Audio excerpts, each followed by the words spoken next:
how do you feel like you get out of that bubble to make somebody a real boxer? I mean, what he's doing is, I mean, kind of cool. If he can continue to steal money and they match him the way they match him, I can't knock his hustle.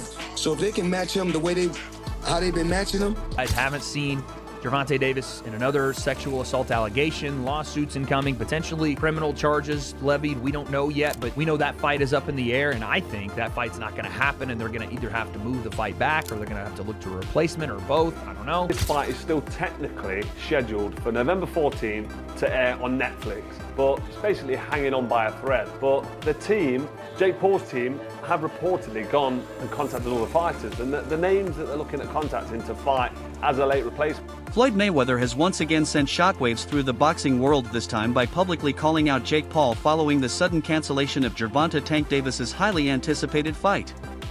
The cancellation came amid Tank's ongoing legal controversies, leaving fans and promoters scrambling. In a bold statement, Mayweather declared that he's ready to step into the ring himself and face Jake Paul, not for an exhibition, but for a real professional fight. Floyd emphasized that there would be no extra weight negotiations, no exhibition rules, and no gimmicks, only pure boxing. This declaration has reignited discussions about whether the undefeated legend is plotting a legitimate comeback.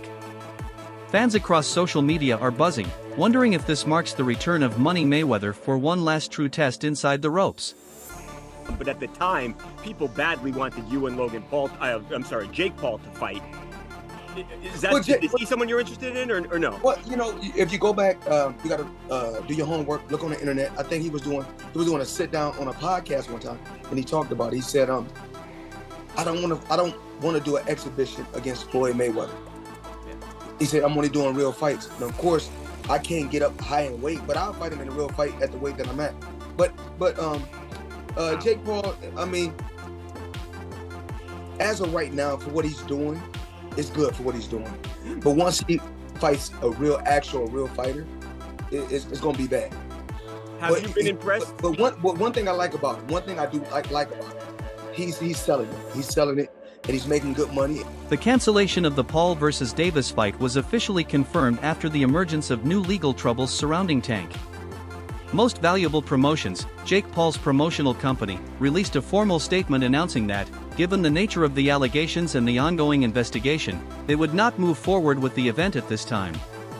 The company stressed the importance of maintaining integrity and fairness in the sport, signaling that the fight was indefinitely postponed pending further developments.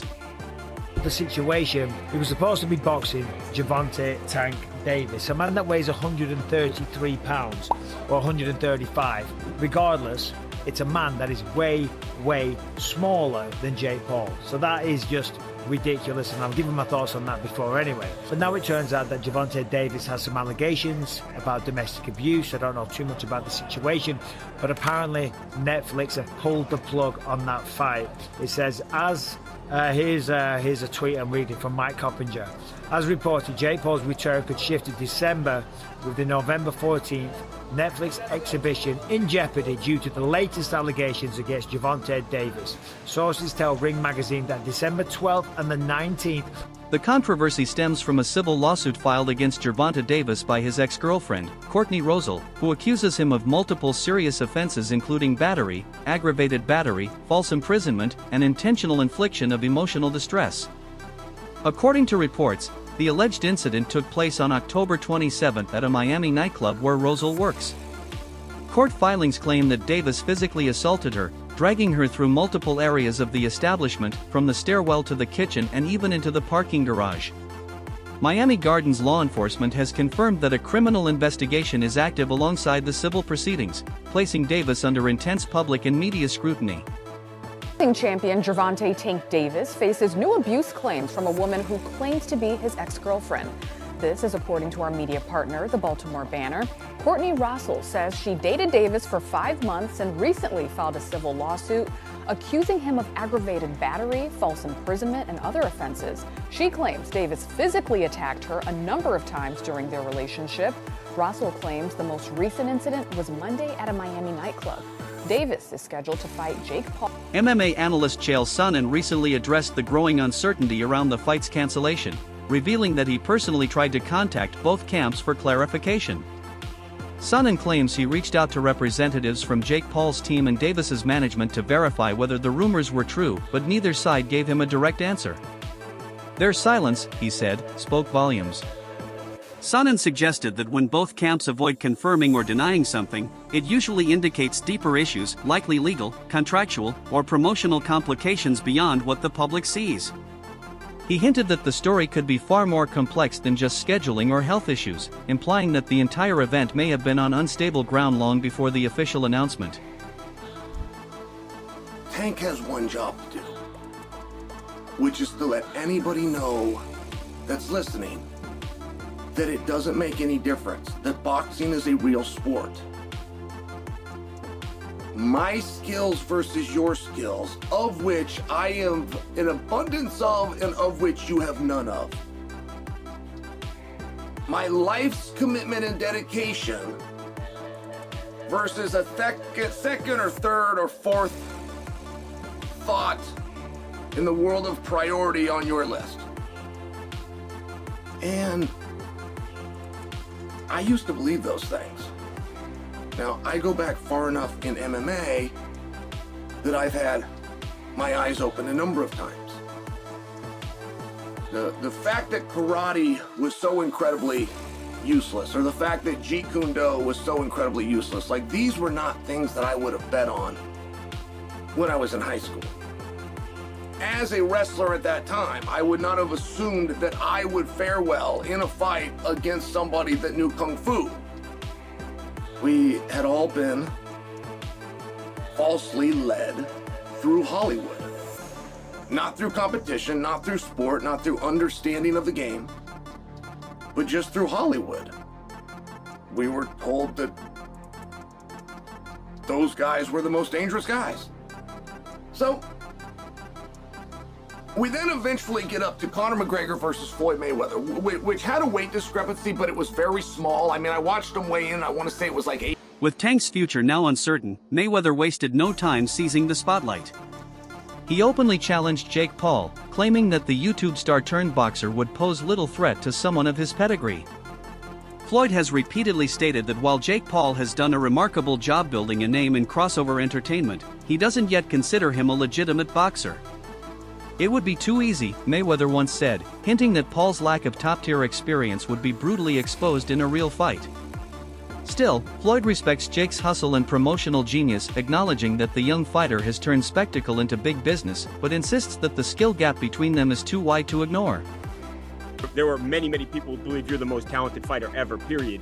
So whatever you say to this question, I think is important. Are you impressed? Does he have boxing ability, or is he just an entertainer who has a lot of fans and can promote a fight and has fought lesser opponents, or is he actually talented? As long as he continues to fight MMA guys and YouTubers, he's gonna continue to look good and shine. But once he fights a real fighter that can really fight, it's not gonna be that good. Does he have the ability, with what you've seen, to continue to mold himself into somebody who can actually? He told me before his goal is to fight Canelo, so that's, you know, where his mindset's at. Mayweather has also addressed concerns about Jake Paul's matchmaking, reminding fans that most of Jake's opponents have been significantly older, smaller, or out of their prime. He warned that stepping in against a true fighter, someone sharp, technical, and active, could be a reality check for Paul. Many fans share this view, arguing that Jake's recent victories, while entertaining, came against names with more fame than fighting edge. Still, Mayweather acknowledged that Paul's discipline and self-promotion have made him an undeniable force in modern boxing culture, even if he is yet to face an elite-level opponent. The question is just with like Logan Paul and then Jake Paul now fighting Mike soon in the summer, what do you think defines a real boxer? Because I feel like people are still confused on if Jake Paul is a YouTuber boxer or a real boxer. How do you feel like you get out of that bubble to make somebody a real boxer? What he's doing is, I mean, kind of cool if he can continue to steal money and they match him the way they match him. I can't knock his hustle. So if they can match him the way how they've been matching him. Analysts and former fighters continue to credit Floyd Mayweather's success not only to his speed or defensive genius but also to his mindset. As Olympic medalist Tony Jeffries noted, Floyd's psychological advantage often decided fights before they even began. His supreme confidence, composure, and control in high-pressure moments set him apart from nearly every boxer of his generation. Even when opponents believed they had a strategy, Mayweather's ability to dictate the pace and frustrate them mentally often dismantled their game plan before the opening bell finished ringing. Really confident, to really believe in themselves, but you need more than that mindset. You need to have the full package of everything that I'm talking about what Floyd has got. Fighters should only want to get better. The more you win, the more you should work hard. If you think about losing, you're gonna lose. All I ever thought about was winning. So that's all I know. Floyd would visualize his success before he even stepped into the ring. There was no alternative to him but winning. And this mindset isn't just for boxing, it's for all walks of life. And I've actually done a full video talking about how I used this mindset of visualization to win my Olympic medal. And it was an absolute game changer. Now, Floyd used to use this mindset to ease the pressure that he put himself under. And he made himself think like, I'm not under any pressure right now, where he was under immense pressure. Pressure either makes you or break you. Well, you see where I'm at, so it's obvious that I'm the type of athlete or I'm the type of entertainer that can deal with pressure. There's never no pressure. Now, if you watch his fight in 2013 when he fought Canelo Alvarez, Canelo came in a young, strong, undefeated fighter, but by round 2, Floyd kind of had him figured out. He was reading Canelo's jab. He would slip outside and then come back with a clean counter punch, then move his feet and get out of the way. He basically had the full fight under control, and he was controlling the full rhythm of the fight. He was forcing Canelo to fight at his pace. And this is what he would do in all of his fights. He would get his opponent to do what he wanted them to do without their opponent even realizing it, which is what we call boxing IQ. Now, even though I'm not a fan of Floyd Mayweather personally, because of the time when I did meet him, what he said to me made me just feel like this guy is a piece of shit. And meanwhile, rumors have surfaced that Mayweather may also be exploring a potential matchup with none other than Mike Tyson. Analysts interpret this not merely as a financial play but as another statement of dominance, a reminder that Floyd can command attention at will, even years after retirement. With the boxing world fixated on the Davis-Paul saga, Floyd seems determined not to let anyone, not even his protégés, steal his spotlight. Some commentators call this classic Mayweather behavior, a blend of competitiveness, pride, and a never-ending hunger for relevance. In the modern era of spectacle-driven boxing, Floyd continues to prove that no one understands the game of fame better than him. Many celebrities and so many people that are known where you can get somebody and they can sell tickets to events. That's what kicked off the social media influence boxing that Jake Paul was birthed from. Now we're in a vacuum. And so there's going to be a lot of conversation about that and continuing to do that. In this particular video, though, I want to get into the mind of Floyd Mayweather Jr. and why Floyd Mayweather Jr. would do this. There is the money, but there's also the competitive nature of Floyd Mayweather Jr. and him not wanting to have other people think that they're a bigger star than he is. Floyd Mayweather Jr. has not been able to really launch his star outside of the sport of boxing, so he continues to do exhibitions. Now, what I think is that Floyd Mayweather Jr. is announced it at this point in time with Mike Tyson in order to take advantage of the publicity heading into the Gervonta Davis, Jake Paul fight, which is, I do believe, set for November. So now that they have all the publicity and all that stuff coming out from that, he's going to piggyback on it and then try to have it in the beginning of next year sometime and actually make it a bigger event than Gervonta versus Jake Paul. And it probably will be. And the reason that I say that is because of Mike Tyson. Mike Tyson is bigger than Floyd. Let me say Mike Tyson. I think Mike Tyson's bigger than Floyd Mayweather. I still think his name is bigger than Floyd Mayweather, even though I know Floyd has made more money in the pay-per-views. And I think that had a lot to do with, again, social media area and otherwise. But the combination of Floyd Mayweather Jr. and Mike Tyson and the question about whether... In the wake of Davis's withdrawal, Jake Paul's promotional team has reportedly begun exploring new replacement opponents to salvage the event. Among the most surprising names floated is Terrence Crawford, the reigning welterweight king and one of the sport's pound-for-pound best. Though talks are said to be in very early stages, the mere mention of Crawford's name has set the internet ablaze.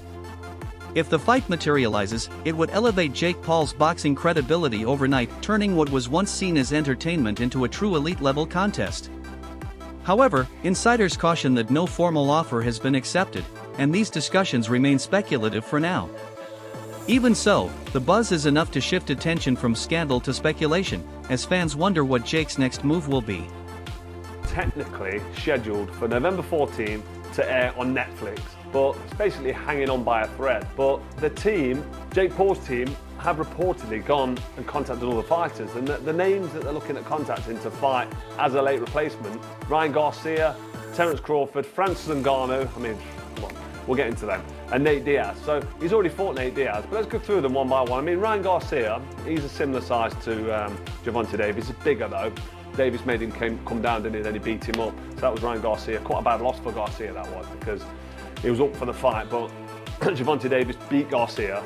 Garcia also isn't really big enough to be jumping in with Jake Paul, but that's a fight that potentially could happen. Garcia is a massive name. He's a big he's a social media star. He's a big public figure. Loads of followers on Instagram and social. I mean, his Instagram's over 1 million, I'm sure it is.